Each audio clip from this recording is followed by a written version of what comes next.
Il y a deux façons rapides et gratuites de soutenir ma chaîne YouTube. La première, c'est de laisser un pouce bleu si la vidéo te plaît. La deuxième, c'est de regarder une publicité gratuitement sur ma page Utip dont le lien est en description. Merci à tous. Salut les devins, c'est Saiki, on se retrouve aujourd'hui pour la review du chapitre numéro 48 de Dragon Ball Super. Alors on verra bien à la fin de cette vidéo là, elle risque de finir à 30 minutes comme toutes les autres, mais j'ai l'impression qu'il y a un peu moins à dire sur celui-ci. Parce qu'après plusieurs relectures, je me rends compte qu'il y a une bonne moitié du chapitre, au final il n'y a que du tabassage en bonne et due forme de la part de Boo envers Moro, et que la vraie partie scénaristique, dialogue, là où on peut y poser une certaine forme d'analyse, apparaît dès la deuxième moitié du chapitre. Ceci n'est pas du tout un défaut, un peu d'action, se défouler, etc., ça fait du bien de temps en temps. Mais c'est vrai qu'en termes d'analyse, ça peut la rendre un petit peu plus réduite, étant donné que ma chaîne YouTube n'est pas une chaîne d'analyse de boxe ou de catch, à vous dire il lui a foutu une droite, il a foutu une uppercut, on n'est pas là pour ça, mais pour analyser du scénario, pour quelquefois également sur les bords analyser la partie technique, visuelle ou sonore, mais principalement ce qui nous intéresse c'est le scénario ici. Et bon, vous vous en doutez, vous avez vu un petit peu mes réactions sur les réseaux, en particulier sur Twitter, très content du chapitre, un des meilleurs encore une fois de Dragon Ball Super. Et là, étant donné que chacun des chapitres depuis la deuxième moitié du 42 qui avait ouvert cet arc-là sont à peu près de même qualité, eh bien je pense que là, la discussion n'est plus de se demander quel est le meilleur chapitre de Dragon Ball Super dans cet arc Moro, mais plutôt de se demander si cet arc Moro n'est pas en train d'amorcer le meilleur arc de Dragon Ball Super. Je pense que là on a monté d'un cran parce que la qualité est toujours au rendez-vous et elle est constante. Alors attention, j'ai vu à quel point le manga Dragon Ball Super pouvait être décevant, avec le tournoi du pouvoir par exemple. Donc je ne prends pas cet arc là pour acquis, d'ailleurs on va en discuter vite fait, mais on ne sait pas trop où est-ce qu'on se situe dans la chronologie de l'arc. Est-ce que Toyotaro a prévu de le terminer dans 2 chapitres? Est-ce qu'il a prévu de le terminer dans 2 ans? On n'en sait rien. Et ça aussi, ça pourrait changer les choses vraiment. Mais bon, sinon, pour revenir sur le chapitre en lui-même, eh bien, dès le début, déjà ce que l'on constate, c'est le titre du chapitre, le vœu de Moro, et ça sera clairement au cœur de ce chapitre-là. Et première chose que je constate, première page, et je vous ai promis de ne pas faire le commentateur, mais quand même, celle-ci de page mérite un petit commentaire, c'est que l'on se rend compte que Majin Buu envoie son fameux rayon, et d'ailleurs, comme d'habitude, petit disclaimer, je n'utilise pas de page du chapitre pour respecter les droits d'auteur, etc. Vous savez que l'éditeur japonais, la Shueisha, est très à cheval là-dessus, ça balance des strikes sur YouTube et tout, donc je vous illustre mes propos et le chapitre avec des images correspondantes de Dragon Ball Super, l'animé, de Dragon Ball Z, etc. Et donc ce fameux Buu envoie sur Moro un rayon pour le transformer en bonbons, en chocolat et autres types de sucreries. Sauf que bon, contrairement aux fois précédentes où on avait un Moro qui encaissait à peu près tout, bon il se faisait massacrer mais il encaissait quand même, là il décide d'esquiver. Écoutez, je pense que Toyotaro savait pas trop comment mettre de côté le rayon de Buu qui rend bonbon, il s'est dit bon je vais leur montrer que Moro a l'instinct et l'esprit de l'esquiver, et on n'en parle plus. C'est un petit peu dommage, mais là encore une fois, ce chapitre nous apporte une énième preuve que Majin Buu aurait été un élément trop puissant pour le tournoi du pouvoir. On va le reconstater par la suite, mais bon, je considère que vous avez tous lu le chapitre, que vous ne le découvrez pas avec moi ici. D'ailleurs, s'il y a des retardataires, je vous mets le lien en description, c'est pas du tout sponsorisé, c'est juste pour vous aider, gratuit et légal pour lire ce chapitre-là, sur le site de Manga Plus, c'est en anglais et ou en espagnol, il n'y a pas encore la version française, mais sachez que c'est tout à fait gratuit et légal. Mais voilà, donc je pars du principe que vous l'avez tous lu ou que vous allez le lire dans les instants qui suivent et revenir sur ma vidéo, et je vous en remercie. On se rend compte que Majin Buu est clairement au top niveau, même si, bien évidemment, face à un Goku, face à un Vegeta, il ne tiendrait pas la route, mais ses capacités spéciales en tout genre font que même face à un Moro, eh bien il le déboîte à Moro, le fameux Book, et on comprend encore une fois, on savait déjà en fait qu'il avait été évincé du tournoi du pouvoir pour 2 raisons. Parce que Majin Buu est trop cheaté pour le tournoi du pouvoir, et parce qu'il fallait mettre Freezer en avant, Freezer qui lui allait pouvoir amorcer le retour de Broly. Freezer qui lui allait pouvoir amorcer l'introduction de Broly dans l'histoire principale et canon de Dragon Ball Super. Majin Buu n'aurait pas pu le faire. Mais par la suite de ce chapitre-là, on se rend compte qu'il va y avoir justement un switch de personnage, et aussi un Majin Buu qui va puiser dans les capacités du Dai Kaioshin. Et c'est vrai que si on avait eu un tournoi du pouvoir dans lequel Majin Buu nous sortait ses capacités habituelles mais pas celles du Dai Kaioshin, alors que l'univers était vraiment sur le point de disparaître en un claquement de doigts, ça aurait été vraiment bizarre de ne pas voir le Dai Kaioshin surgir et changer de place pour ne pas sauver les meubles, même si c'est vrai, c'est quand même la patrouille galactique qui ont sorti un thérapeute, naturopathe, je sais pas trop quoi, pour développer la conscience et les pouvoirs de Majin Buu, mais malgré tout ça aurait été un petit peu bizarre dans la tête des fans de se dire que dans un moment critique, Buu n'aurait pas réagi, ou le Dai Kaioshin. Et bien là, dans ce chapitre-là, on se rend compte que voilà, on avait déjà 2 raisons de mettre Buu de côté, on en avait une 3e ici. Mais en tout cas, pour poursuivre dans les pages de ce chapitre-là, quand Buu est mis en avant, c'est quelque chose. Il massacre totalement Buu, ça me rappelle clairement la manière dont il se bat, ses phases contre Majin Vegeta à l'époque, avec des attaques très loufoques, des attaques très peu conventionnelles. C'est pas un art martial précis, c'est du tabassage à la boue. Je peux pas vous dire mieux, je peux pas vous dire autrement. Moro en prend plein la gueule.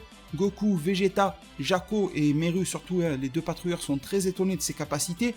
Moro en est le premier étonné, il lui fait exploser la tête. Et là ça recommence comme le cauchemar Majin Buu de l'arc-bout. La Team Z pensait le battre à chaque fois qu'il le transperçait, mais ça ne marchait pas. Pareil avec la tête de Majin Buu ici qui se fait désintégrer, et puis on connaît très bien Buu, il peut la refaire surgir ailleurs, il peut la faire repousser. C'est pas le fait d'arracher la tête de Buu qui le fait mourir ou quoi que ce soit. Il en ressort toujours très souriant. On a même Vegeta qui dit c'est la manière absurde et très étonnante et imprévisible de se battre de Majin Buu qui fait que justement ça marche. Ça, bien évidemment, combiné au fait que les pouvoirs du Dai Kaioshin bride et stoppe totalement les pouvoirs de Moro. Et en plus, on a une indication, une réponse par rapport aux 1 ou 2 chapitres précédents. On se demandait comment est-ce que Majin Buu peut tenir tête à Moro, etc. Alors, bon, c'est vrai qu'il bridait ses pouvoirs magiques, mais ça n'avait pas l'air suffisant. Eh bien, on a quand même Goku qui nous fait la précision que les pouvoirs de Majin Buu semblent avoir augmenté. Il est devenu plus puissant, en puissance brute, et clairement. Et on a même Merus qui remplit en disant c'est probablement l'éveil de la conscience du Dai Kaioshin qui en est la cause, ou en tout cas qui en est la source plutôt. Donc c'est une facilité scénaristique grosse comme un bateau, on est d'accord, mais en même temps ça fait toujours plaisir d'avoir une case ou deux qui sont là pour expliquer des choses qui auraient pu paraître bêtes ou inexpliquées ou incohérentes. On n'en demande pas énormément de Dragon Ball, nous les fans de Dragon Ball, on ne demande pas à ce que ça soit une œuvre super compliquée, mais juste que l'ensemble des choses qui nous soient développées nous soient expliquées avec un minimum de cohérence, même si c'est fait de manière simpliste. Vous voyez, on n'est pas si difficile que ça, et là ça marche tranquillement. Et puis derrière, on ne cache pas notre plaisir de voir Majin Buu comme ça sur le devant de la scène, tabasser l'ennemi pour le moment principal de l'arc. On a d'ailleurs Moro qui durant ce combat émet l'hypothèse que s'il avait ses pouvoirs magiques à son maximum comme à l'époque il y a 10 millions d'années, Majin Buu ne pourrait rien faire contre lui. Mais malgré tout, on a Buu qui rigole, qui lui dit tu es un petit insecte à côté de moi, tu sors des excuses, tu prétends, etc. Mais en fait tu ne vaux rien. Et là on a Majin Buu qui va faire une technique très ressemblante à ce que Goku petit, mais surtout à ce que Tenchin Han à l'époque où Goku était petit pouvait faire. La technique de Goku, elle est assez simple, c'est Goku qui bouge ses bras tellement vite, c'était contre le roi Chappa, il avait fait le Hashuken, et ça lui donnait un effet d'avoir 8 bras, et tandis que pour Tenchin Han, il se faisait vraiment pousser des bras, et cette technique-là s'appelait le Shioken. Eh bien Buu n'a pas de nom de technique, et puis c'est pas si grave que ça, mais en tout cas, il se fait pousser des bras pour en avoir 6 en tout, et grâce à ça, il va bien multiplier par 6, et j'ai envie de dire, le tabassage de Moro. Mais on se rend compte que fracasser du Moro physiquement, c'est bien, mais qu'il faut aller plus loin, et c'est Merus qui le fait remarquer, qui lui dit, écoute, maintenant que Moro n'est plus en état de te bloquer, fais-lui ta fameuse technique. Donc je suppose que Majin Buu allait utiliser la technique de saut du Dai Kaioshin pour bloquer les pouvoirs magiques de Moro et l'emprisonner ou quelque chose du genre, et en terminer avec lui. Je ne sais pas si ça aurait coûté au Dai Kaioshin ou à Buu, encore une fois, une perte de la majorité de ses pouvoirs. Peut-être que l'union Dai Kaioshin Buu l'aurait prévalu de perdre cela, on n'en sait rien en fait. D'ailleurs c'est peut-être ça, retenez cette petite théorie, mais vous savez qu'à la fin de Dragon Ball, on a un Majin Buu qui est en mode Majin Buu, qui n'est pas en mode Dai Kaioshin. Alors c'est vrai que dans ce chapitre-là, le Dai Kaioshin qui ressort a dit pour le temps de battre Moro, je vais rester au premier plan et je redonnerai le lead à Majin Buu ensuite. C'est une explication déjà, mais aussi pourquoi pas, si le Dai Kaioshin refait une technique de saut sur Moro, il se peut qu'il reperde encore une fois la majorité de ses pouvoirs, sachant que la première majorité a déjà été pompée il y a 10 millions d'années, et que cette fois-ci le Dai Kaioshin soit tellement faible qu'il soit incapable de rester en première ligne dans le corps de Buu, et que comme à la fin de Dragon Ball on s'en est rendu compte au 28e tournoi des arts martiaux, ça sera le corps de Buu qui prendra le devant, qui sera toujours au premier plan, et ça justifierait que le Dai Kaioshin ne reste pas Dai Kaioshin parce qu'il n'en a pas la force ou quoi que ce soit. Ça pourrait être une petite justification et aussi une indication sur la fin de l'arc, dans le sens où le Dai Kaioshin va bel et bien recéler Moro. Pourquoi pas?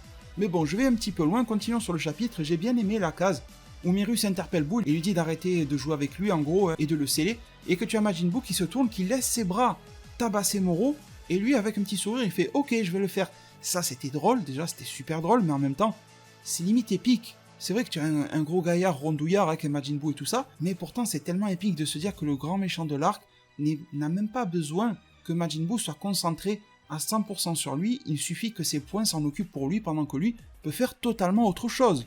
Et bon, c'est peut-être à partir de là que le chapitre va prendre une certaine forme d'importance, d'ampleur, va un petit peu augmenter le niveau en tout cas, parce que voilà, c'est bien beau de se taper, etc. Mais là, on en arrivait à une phase clé. Soit Majin Buu le scelle, soit quelque chose d'autre se passe.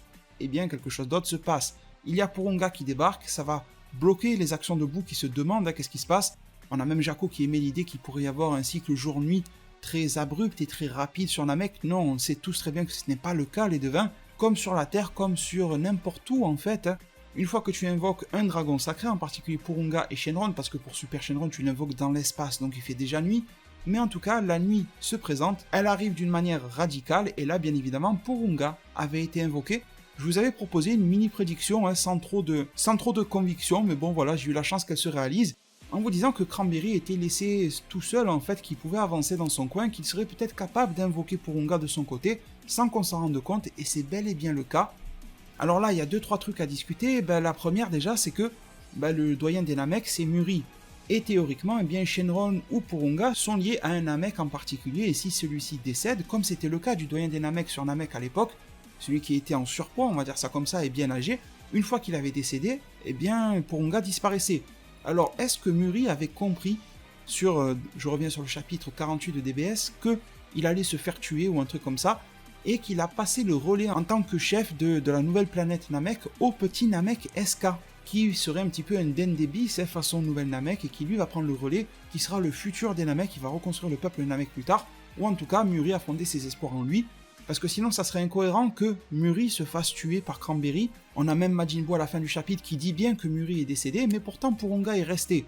Et je suis sûr que Toyotaru, armé de Toriyama, n'ont pas oublié ce détail, ce n'est pas une incohérence, donc je pense que c'est SK qui a reçu le relais, sans qu'on s'en rende compte, sans que même SK ne le sache, que Muri est bel et bien mort, et que c'est sur ce petit-là que repose l'avenir Namek. Au-delà de ça, bien évidemment, se pose la problématique donc de Cranberry. Cranberry aurait pu demander beaucoup plus. Son premier vœu aurait pu rendre Cranberry surpuissant, clairement. Imaginez que Cranberry fasse le vœu à Purunga de devenir déjà tout simplement immortel. Il aurait été beaucoup plus tranquille. Moro aurait pu le transpercer dans son dos comme il le veut, ça ne lui aurait rien fait. Cranberry aurait pu demander à Purunga de le rendre le plus puissant possible. Et là, on aurait eu un adversaire de taille, c'est-à-dire que Purunga aurait puisé dans le maximum de ses forces pour faire de Cranberry l'ennemi le plus puissant qu'on ait jamais vu. Il n'y aurait eu que Super Shenron qui aurait pu peut-être le défaire, ou un truc comme ça. Mais non, Cranberry a fait un vœu assez simpliste, mais en même temps on peut pas forcément lui en vouloir. Il a demandé d'être remis sur pied parce que là, il le dit, je suis mourant, etc. Donc aide-moi. Vous vous rendez compte que le langage Namek est toujours employé pour parler à Purunga parce que un dispositif est utilisé de la part de Cranberry, encore une fois, facilité scénaristique, mais tout à fait excusable et pardonnable. Cranberry connaissait déjà les Namek, Cranberry savait qu'il fallait parler le Namek pour parler à Purunga, il a donc inventé ou trouvé je ne sais où un dispositif permettant de se connecter à un Namek et de le forcer à faire ce qu'on veut, à lui dicter ce qu'il va dire, etc. Je trouve ça facile mais cohérent. Comme j'ai dit précédemment, nous les fans de Dragon Ball, on n'en attend pas une œuvre extrêmement compliquée, mais une œuvre qui sait expliquer ce qu'elle nous propose. C'est tout ce que l'on demande et c'est réalisé ici. Donc premier vœu, remettre Cranberry sur pied, voilà, ça n'est pas très compliqué. Goku Vegeta comprennent que les prochains vœux vont les mettre dans une situation très compliquée, vont sûrement redonner des pouvoirs à Moro, ou pourquoi pas à Cranberry, en tout cas, ça sent mauvais, ils y vont. Moro, lui, sent ce qui se passe, et lui, il peut aller encore plus vite qu'un déplacement physique, parce qu'il a la télépathie, c'est un magicien, après tout, pourquoi pas. Et il s'adresse directement à Cranberry, et lui dit, tu vas faire tel et tel vœu pour moi. Il y a une petite discussion, et là, Moro commence à sentir que Cranberry, c'est son sbire, il lui obéit, il fait des bonnes actions, tu vois, mais malgré tout, Cranberry, ça reste une personnalité indépendante qui a envie également de se mettre à l'abri. Il lui dit, pourquoi est-ce que je devrais faire tes vœux pour toi? Moi aussi, j'ai un vœu à faire. Pourquoi est-ce qu'on ne demanderait pas à Purunga de se mettre à l'abri quelque part? Et bon, suite à discussion, etc., suite à menace aussi de la part de Moro qui dit je vais te trouver dans tout l'univers et te massacrer, eh bien il fait le vœu de rendre à Moro toute sa puissance magique. Ça n'était pas forcément le vœu qui était prévu par Moro, parce qu'à plusieurs reprises du chapitre, Moro dit si j'absorbe cette planète, déjà je serai pas mal. Donc je pense que de manière naturelle, Moro aurait pu réaliser ce vœu-là, mais là, face à Buu, face à Vegeta, Goku, Moro a utilisé trop de puissance magique et il a besoin de se remettre à flot. Et on voit qu'une fois que Purunga restaure sa puissance, c'est plus le même niveau, c'est plus la même chose. Goku et Vegeta sont interpellés par son ki, il vole tellement vite qu'il fait s'affaisser Goku et Vegeta juste avec le souffle de son déplacement, et la réalisation et la mise en scène du chapitre est très bonne également sur ce niveau-là. Et donc 2 vœux sont réalisés, on en arrive au 3e, sauf que là, Cranberry, c'est trop tard pour lui, il fallait le faire plus tôt, il fallait le faire en 2e, j'ai envie de dire.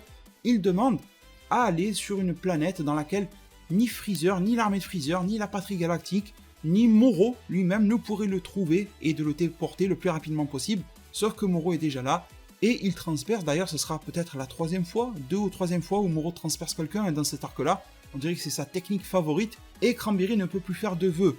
Moro, lui reconnaissant, mais en même temps lui dit, écoute, mon brave, tu feras plus tes vœux parce que maintenant t'es mort et moi j'ai un autre vœu à faire. Et ça sera le gros mystère du chapitre. C'est le titre du chapitre, le vœu de Moro, mais c'est le mystère aussi. Alors déjà, j'espère pas qu'ils vont nous faire un truc façon le vœu de Jiren. Ils nous ont fait miroiter des tas de choses, surtout dans l'animé et un petit peu dans le manga, pour que l'on comprenne que on nous a donné des indices qui n'en étaient pas. On nous disait, oui, Jiren, il veut un truc qui n'est pas égoïste ou je ne sais quoi, alors qu'en fait, le vœu de Jiren, c'était bel et bien un vœu 100% égoïste. C'était un vœu de ramener son maître, Kichun ou Kichin, etc., et de lui montrer à quel point il avait progressé par lui-même, donc en gros un vœu super égoïste, de montrer son évolution à son maître pour que son maître le félicite. Pour moi, c'est super égoïste. Bref, j'espère que là, on nous fait pas un Jiren bis, et que le vœu de Moro, c'est réellement quelque chose d'intéressant, parce que ce vœu-là est formulé, et on a l'impression de ne pas le voir, parce que oui, en fait, on le voit en Namek. Alors, je vais prendre 2-3 minutes pour vous en parler. Je compte vous proposer une vidéo d'analyse, de théorie de prédiction ou quoi que ce soit sur ce vœu de Moro. Pour le moment, je n'ai pas rassemblé suffisamment d'informations, mais je vais vous livrer les premières informations que j'ai. Alors, j'ai tenté pour le moment 2 méthodes pour décrypter ce message-là en Namek, parce que oui, les messages en Namek, c'est pas Toriyama et Toyotaru qui fument 2-3 substances bizarres et qui se mettent à dessiner des trucs sur un papier, c'est pas ça. Le langage Namek est réellement réfléchi et il n'a pas perdu en cohérence depuis ses premières apparitions dans les tomes originaux de Dragon Ball. On peut faire passer Toriyama pour un sénile, pour un flemmard, pour un tout ce qu'on veut, malgré tout, il y a du respect dans son œuvre, même dans Super, par rapport à Dragon Ball, l'original. Alors la première méthode que j'ai tenté d'utiliser, c'est de décrypter l'alphabet Namek. D'ailleurs, je me suis renseigné sur Google, etc. Il y a des gens qui ont fait des sortes d'études pour décrypter le langage Namek. Je vous montre une sorte d'alphabet que j'ai pu trouver, mais il y en a plein sur Internet. Je les ai tous testés et il n'y en a aucun qui donne quelque chose de cohérent. Alors oui, les signes que vous voyez là, on peut les retrouver dans les alphabets plus ou moins, encore que certains n'y apparaissent pas, mais dans l'ensemble, quand je remplace ce langage Namek par ce que je trouve sur les alphabets de Google, on va dire ça comme ça, eh bien ça donne quelque chose d'incompréhensible, ça donne même pas des phrases, ça donne un assemblage de caractères spéciaux, etc. Alors je sais pas si derrière, on part du Namek pour trouver un code avec des langages spéciaux, des caractères spéciaux, vous voyez, quand je dis caractères spéciaux, c'est des tirés, des paragraphes, des parenthèses, des trucs comme ça, et qu'il faut ensuite le ramener vers un langage normal par le biais d'une transition avec des codes, je ne sais pas, mais pour le moment je reste dans une idée simple dans laquelle chaque lettre en Namek doit renvoyer vers une lettre, une syllabe ou un mot vers du japonais, de l'anglais ou du français. Je pense pas que ça a été si compliqué d'avoir 3 étapes de décryptage, je pense que c'est juste en 2 étapes. Mais donc en tout cas la méthode alphabet n'a pas fonctionné jusqu'à présent, mais quand même je continue de l'étudier. La deuxième méthode, elle a été de reprendre tous mes tomes de Dragon Ball, de ressortir chaque vœu qui a été formulé à Porunga, par exemple dans l'arc Namek, dans l'arc Buu, etc. et de voir quelles sont les correspondances. Alors moi, j'ai trouvé qu'une seule correspondance qui permet de décrypter la 3e ligne entièrement. Malheureusement, c'est pas la ligne la plus hypante de toutes, mais en tout cas elle est décryptée, il ne reste plus que les 2 premières. Parce que si vous reprenez en fait le chapitre numéro 516 de Dragon Ball, le manga original, on en est à la fin, on en est à Goku qui prépare un Genkidama face à Majin Buu et ce genre de choses. Et durant ce combat-là, on a les Namek qui vont apporter leur aide, on a une apparition de Porunga dans ce chapitre-là, pour pouvoir aider Goku à récupérer ses forces. Vous savez, Goku Super Saiyan 1, qui va propulser son Genkidama contre Buu, c'est pas Goku qui dépasse ses limites, Goku n'avait plus aucune énergie, c'est Porunga qui lui a rendu. Eh bien, lorsque Dende a formulé son vœu, il communique en Namek avec donc Porunga, et à la fin, vous allez voir ces écritures apparaître. Je vous mets même une petite image, je vous mets les 2 côte à côte, celle du chapitre 48 de DBS et celle du chapitre 516 de Dragon Ball. Et vous verrez qu'à la fin, eh bien, Dende est content des agissements de Porunga, et, bon là vous le voyez écrit en anglais, mais il lui dit « C'est super, s'il te plaît, dépêche-toi ». Eh bien, vous voyez que la dernière ligne du « S'il te plaît, dépêche-toi », c'est exactement, lettre pour lettre, caractère pour caractère, la même chose que dans le chapitre 48 de DBS. Donc non, le langage Namek n'est pas quelque chose d'improvisé, c'est pas des signes pour faire beau. Réellement, si on arrive à décrypter cela, on arrivera à trouver quelque chose. Il ne reste donc plus que, entre gros guillemets, à décrypter les 2 premières lignes. N'hésitez pas à m'en faire part si vous avancez sur le sujet avec quelque chose de concret. Je sais que mon collègue Marco, de la chaîne Marco Gamer, est aussi sur le coup. Le collègue youtubeur américain Opai Senpai est également sur le coup, on en a discuté rapidement également lui et moi, donc voilà, il s'est lancé aussi sur le sujet.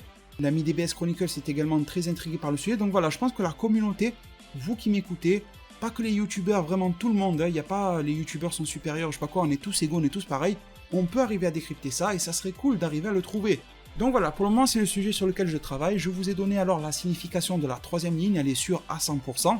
et on n'en sait pas plus. Je ne vais pas théoriser aujourd'hui parce que ce n'est pas réellement le but, ce sera réellement quelque chose qui va développer des choses scénaristiquement dans l'histoire de Dragon Ball.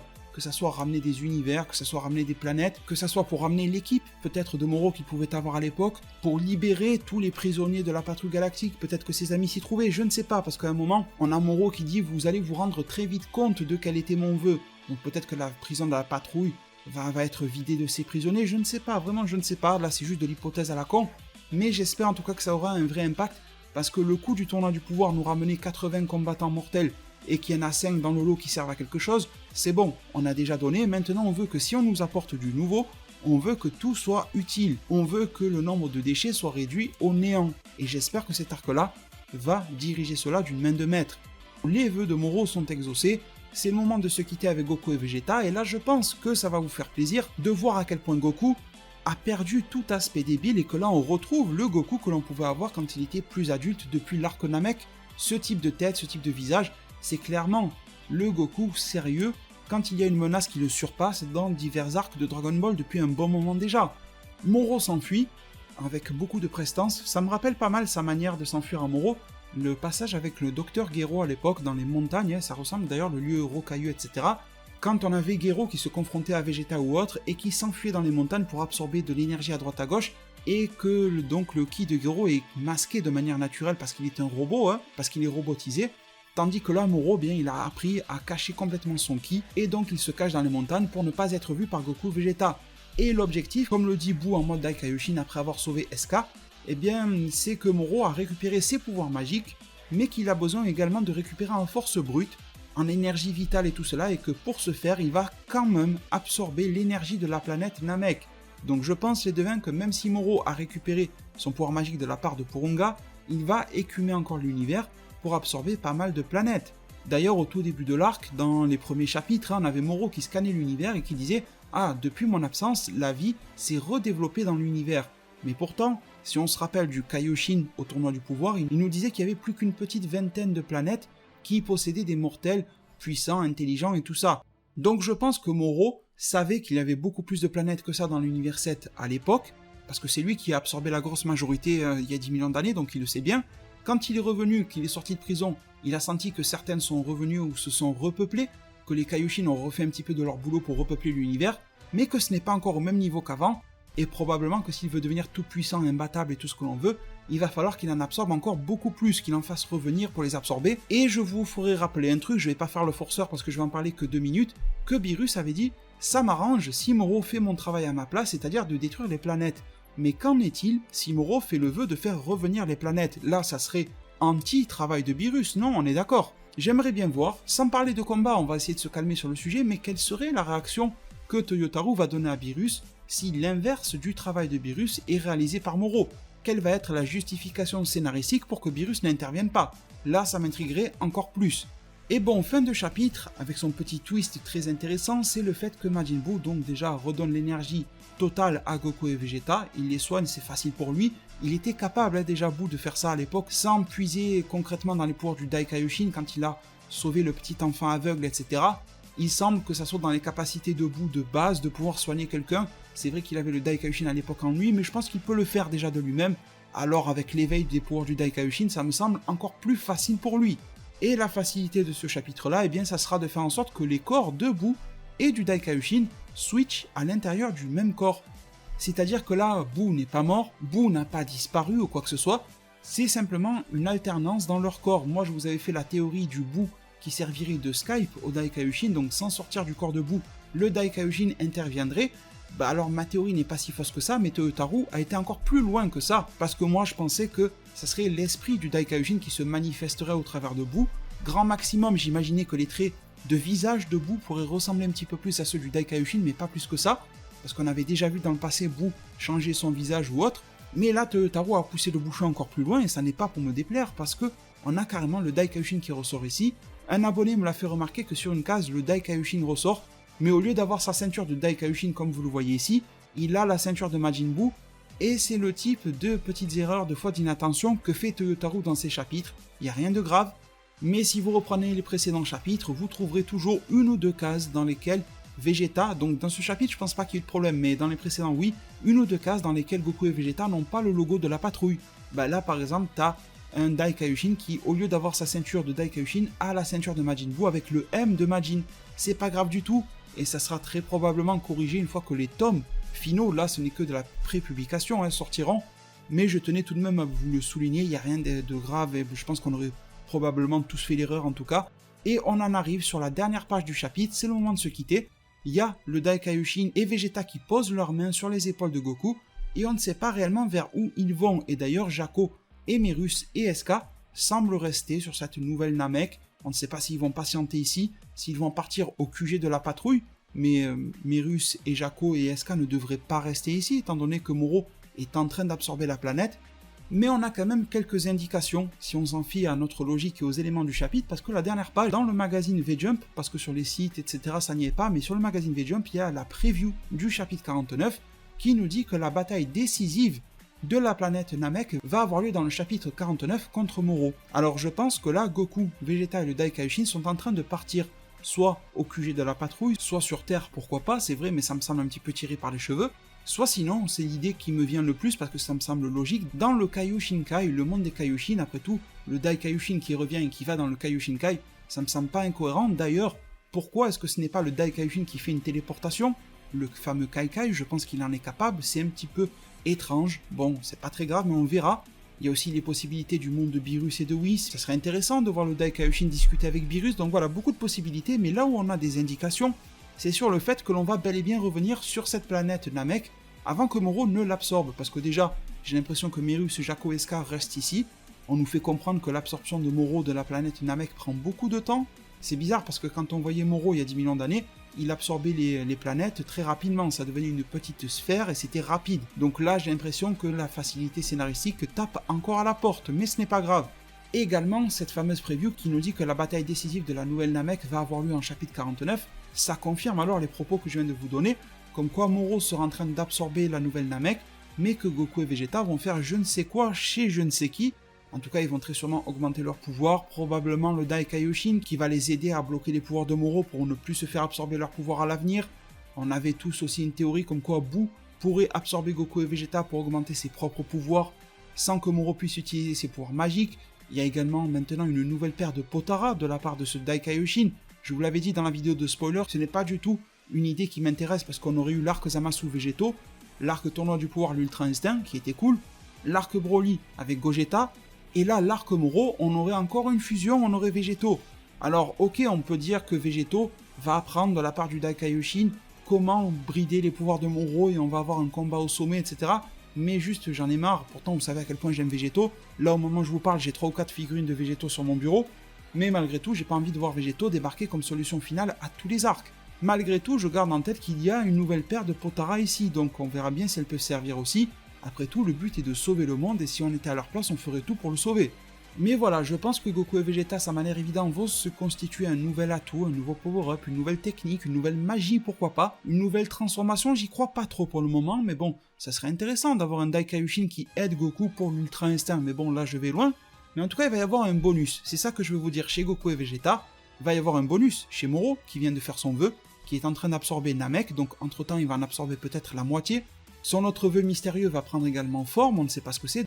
Donc les deux camps, Goku, Dai Kaioshin, Vegeta, vont revenir, et Moro en face vont très sûrement revenir s'affronter sur Namek. Et d'ailleurs, encore une fois, je vous laisserai sur cette vidéo-là avec la même question, j'ai déjà pu lire vos réponses dans les précédentes vidéos. Pensez-vous que la fin de l'arc est proche, ou pensez-vous que c'est seulement la fin de la bataille sur Namek? En tout cas, même si c'est vrai que le Ryokutia, là, le mec japonais, dans ses spoilers, nous avait dit ça sent la fin de l'arc et tout, moi je pense que ça reste à discuter, qu'il n'y a rien de sûr, et que oui, on peut se diriger vers une fin d'arc bouclée rapidement, une bataille décisive et finale, un petit peu comme Dragon Ball Heroes, qui te met vite fait des batailles finales et tout, donc ça prendrait 1, 2, 3 chapitres maximum à se terminer. Je pense que c'est possible, mais ça gâcherait toute la saveur de l'arc à mes yeux, tout comme cette fin de quelque chose, cette fin de bataille n'est pas la fin de la guerre en fait, et que ça mènerait Moro, je pense que ce serait quand même le plus beau des développements, à se déplacer dans tout l'univers 7, à mettre en place les choses par rapport à son vœu, à bien évidemment menacer la Terre, et pourquoi pas chercher à trouver Super Shenron, chercher à menacer l'univers 6 par la même occasion, à prendre connaissance ou à redécouvrir le multivers et à le menacer également. Donc on peut très facilement partir vers un arc très long. Je pense que les dés ne sont pas encore jetés, je pense que tout n'est pas encore fait, c'est ma vision des choses, mais malheureusement je peux pas trancher. Ça serait malhonnête de ma part en me disant oui c'est sûr c'est un arc court ou oui c'est sûr c'est un arc long.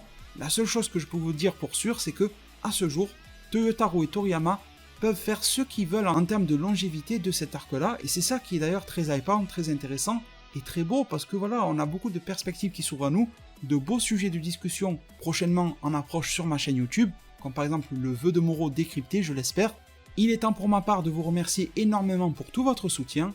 Ma page Utip est en description, vous connaissez comment ça marche. Le pouce bleu si cette vidéo là vous a plu, je vous en remercie du fond du cœur. Prenez tous très bien soin de votre futur et à plus pour de prochains arts divinatoires.